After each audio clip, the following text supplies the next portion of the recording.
નમસ્કાર મિત્રો, સ્વાગત છે તમારું અમારી આ યુટ્યુબ ચેનલ જ્ઞાન યાત્રામાં। મિત્રો, આજે આપણે વાત કરવાના છીએ જે 20મો હપ્તો 2000 રૂપિયાનો આવવાનો છે એ ખેડૂતોના ખાતામાં જલ્દી જ આવી જશે।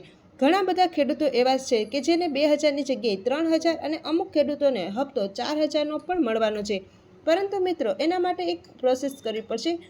એ પ્રોસેસ કઈ છે એના વિશે આજના વિડીયોમાં હું તમને જણાવીશ। તો ચાલો મિત્રો વાત કરીએ કે ગુજરાતના જે ખેડૂતો છે એને 2000નો હપ્તો કઈ તારીખે મળશે, તે ઉપરાંત 2000ની જગ્યાએ 3000 અને 4000 કઈ રીતે મળશે। તો ચાલો મિત્રો વાત કરીએ।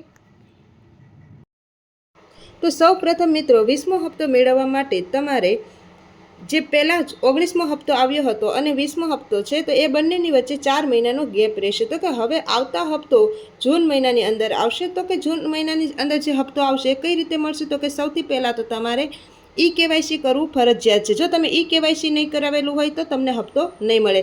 ત્યારબાદ મિત્રો ફાર્મર રજિસ્ટ્રેશન ફરજિયાત છે। જો તમે ફાર્મર રજિસ્ટ્રેશન પણ ના કરાવ્યું હોય તો તમને 20મો હપ્તો નહીં મળે। અને ત્યારબાદ મિત્રો ખેડૂત આઈડી કાર્ડ બનાવડાવવું પડશે અને તમારે લેન્ડ સીડિંગ તેમજ તમારે આધાર કાર્ડ રજિસ્ટ્રેશન કરાવવું પડશે, તો તમને જે 20મો હપ્તો છે એ મળશે। અને ત્યાર મિત્રો આવી જ નવી અપડેટ મેળવવા માટે અમારી ચેનલને લાઇક કરો, શેર કરો અને સબસ્ક્રાઈબ કરો।